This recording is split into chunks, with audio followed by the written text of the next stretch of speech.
Ninguém nasce pirata, é o mar que molda a alma daqueles que ousam desafiar seus mistérios. Entre rum, pólvora e tempestades, aprendem cedo que o destino é tão volúvel quanto o vento. Mas há uma certeza que jamais se altera: todo pirata, mais cedo ou mais tarde, encontra sua última âncora. E quando ela chega, não é o mar que o engole, mas o silêncio seco da forca. E antes de embarcar nessa jornada pelas últimas palavras de um pirata lendário, não se esqueça de curtir, compartilhar e se inscrever aqui no Vozes da Ibis. Isso ajuda o canal a crescer e valoriza a literatura nacional. Bora navegar juntos, por histórias que desafiam o tempo e os ventos.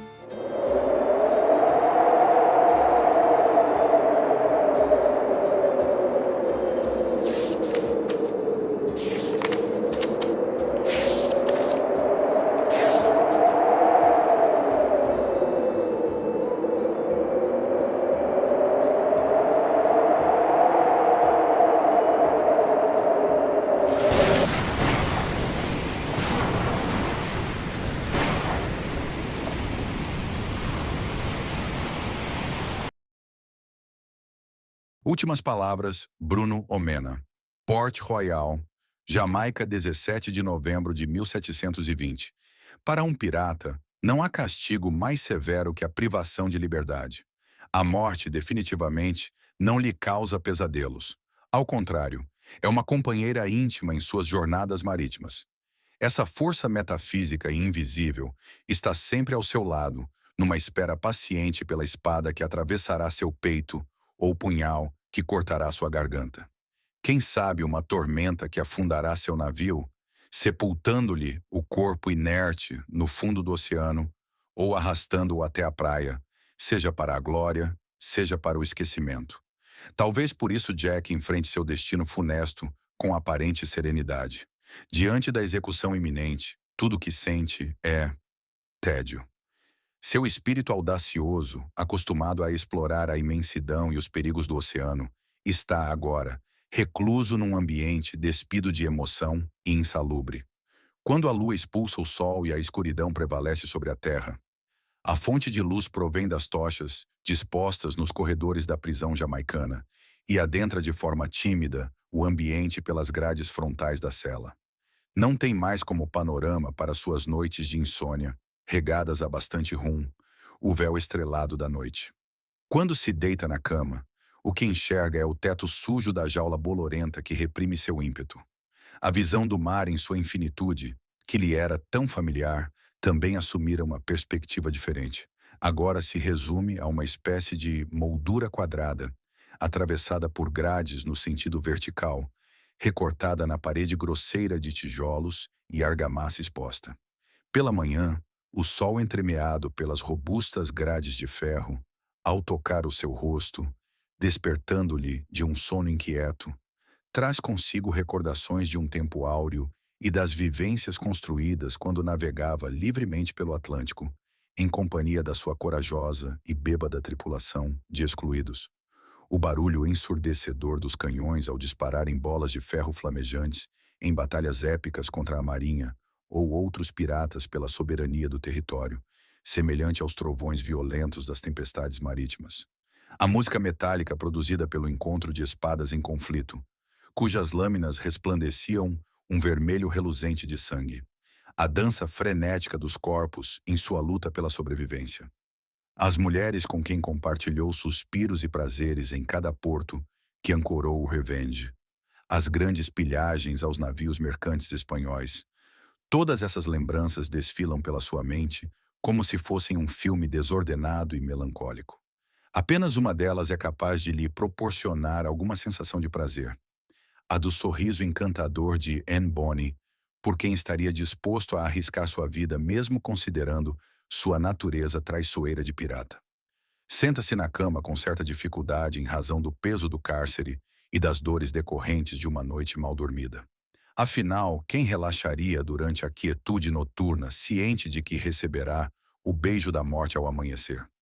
Seus olhos, fixos na parede, percebem o reflexo da sua sombra atravessada pelas grades da janela, que recebe a luz solar nas primeiras horas da manhã, numa imagem tão simples quanto poética. Não somente o corpo, sua alma também está aprisionada naquela galeria de memórias. sem fugas milagrosas como ocorrera em tantas outras ocasiões, sem perspectiva, sem esperança. Sua astúcia e carisma parecem inúteis naquela situação. E pela primeira vez desde que recebeu a sentença mortal, uma lágrima sutil e acanhada desliza suavemente pela sua face bronzeada. Uma lágrima teimosa e solitária, eu diria.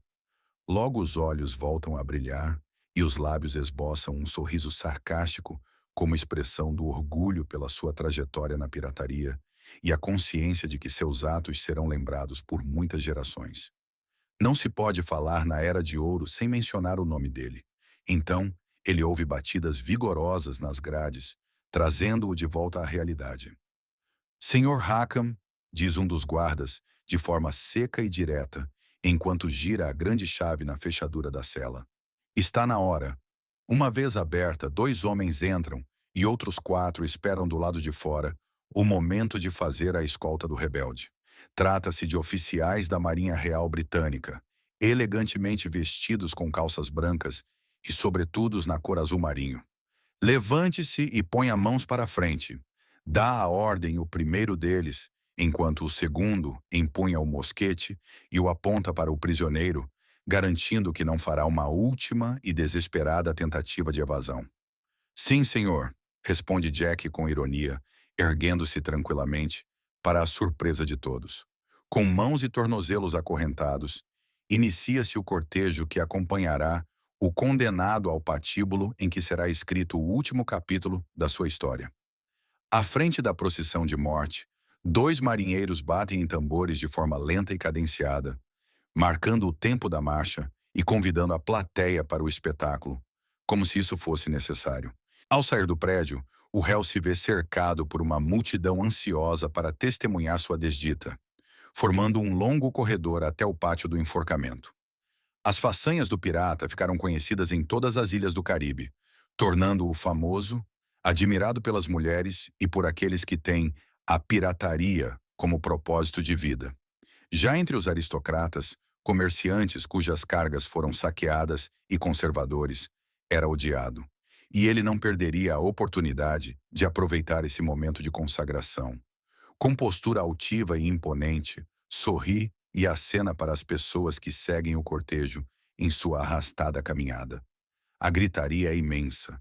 Próximos ao tablado já estão dezenas de homens enfileirados. São os companheiros de navegação, igualmente condenados à forca pelo crime de pirataria, que aguardam as últimas ordens do seu capitão, e sua amada Anne Bonny, cujas lembranças lhe deram algum conforto na prisão e com quem também dividiu suas proezas marítimas a bordo do Revenge. Bem, aqui nos despedimos, meu grande amor, diz, tocando-lhe a face carinhosamente e aproximando seus lábios dos dela. Bonny, sua parceira de cama e armas, por sua vez, ao invés de um beijo apaixonado, intempestivamente dá-lhe um tapa na cara.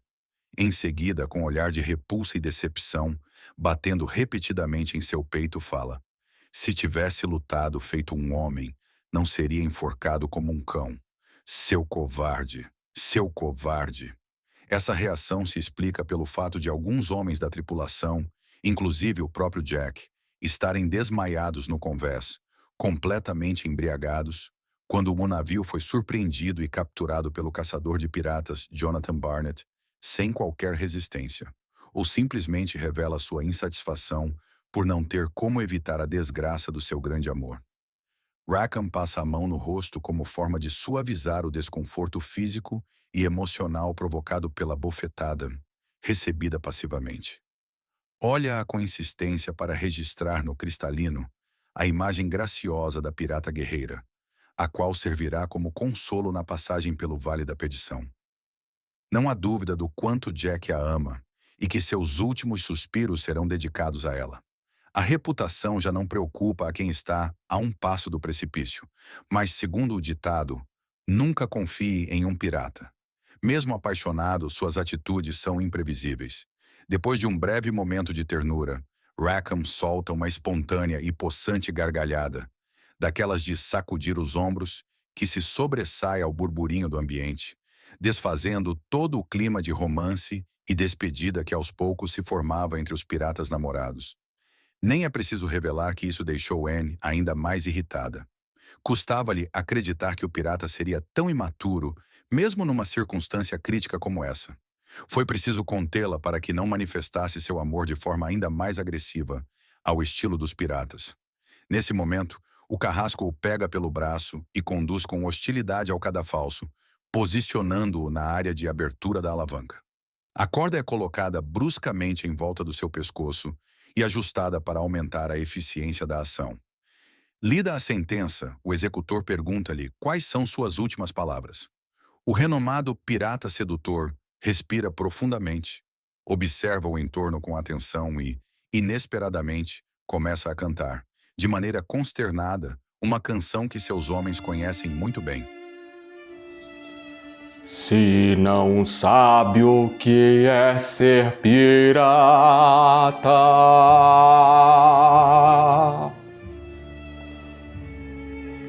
junte-se a nós que eu vou te contar.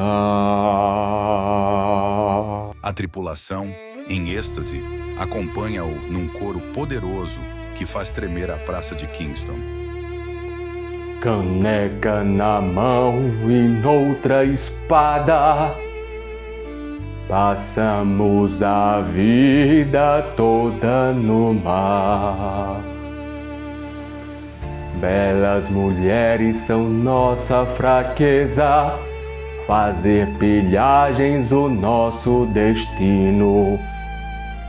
Todo pirata tem uma certeza, a liberdade é um desatino. Yo, yo,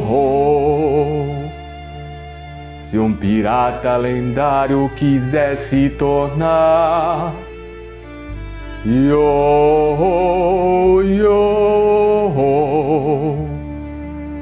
levante a bandeira e se lance ao mar. Yo, yo, se um pirata lendário quiser se tornar, yo, yo, levante a bandeira e se lance ao mar. Muitas vezes entoada em situações festivas, para celebrar ataques bem-sucedidos, agora a canção tem um tom solene, como uma despedida. Decerto pela falta de rum, o canto atingiu uma afinação surpreendente. Mas essas ainda não foram as últimas palavras do capitão, que se pronuncia do alto do cadafalso. Senhores, que tenhamos na morte a mesma dignidade e energia que tivemos em vida. Não sejam covardes. Honrem a bandeira pela qual navegamos durante o tempo que estivemos juntos. Foi um privilégio lutar ao vosso lado. Quando o infortúnio me alcançasse, era convosco que eu gostaria de estar, fosse no mar ou em terra. Obrigado pela lealdade, cavalheiros. Esses que nos condenam, certamente o fazem por inveja. Tivemos a vida que eles gostariam de viver. Aproveitamos tudo que ela tinha a oferecer, sem arrependimentos. Agora é tempo de embarcarmos para uma nova viagem, cuja direção ainda é incerta, pois não aparece nos mapas. Mas continuaremos juntos. Então, meus amigos, nada temam. Confortem os vossos corações. Nas águas do submundo, navegarão com seu capitão. Esse discurso provocou um efeito arrebatador no ânimo dos bucaneiros. Antes cabisbaixos e apreensivos diante da morte, aqueles homens ergueram os queixos, apontaram os peitos para o céu, reverenciaram seu capitão de maneira exaltada pela derradeira vez e voltaram a demonstrar a bravura sobre a qual edificaram sua popularidade. Agora estão dispostos a encarar o fim sem temor, com a certeza de que em breve vão se reencontrar no mundo inferior para novas aventuras. O carrasco puxa na alavanca. Abre-se o piso do cadafalso e um grito sufocado se faz ouvir por um público perplexo. Não se observa mais a euforia de outrora. As pessoas assistem, com um silêncio angustiante, aqueles intermináveis momentos de agonia nos quais Jack se debate com a corda esmagando seu pescoço. A gravidade agarra vigorosamente seu corpo, tal qual uma amante voluptuosa, fazendo-lhe perder o fôlego e a consciência. Mais alguns espasmos e o bandido desfalece diante dos olhares de incredulidade da sua tripulação. Sua amada tenta não demonstrar nenhum sentimento com a morte de Rackham, pois vida no mar lhe ensinou que isso seria sinal de fraqueza. Mas as tensões em sua face revelam a angústia que dilacera seu coração, como um punhal afiado. Enfim, morre o homem Jack Rackham. No mesmo instante, nasce a lenda de Calico Jack.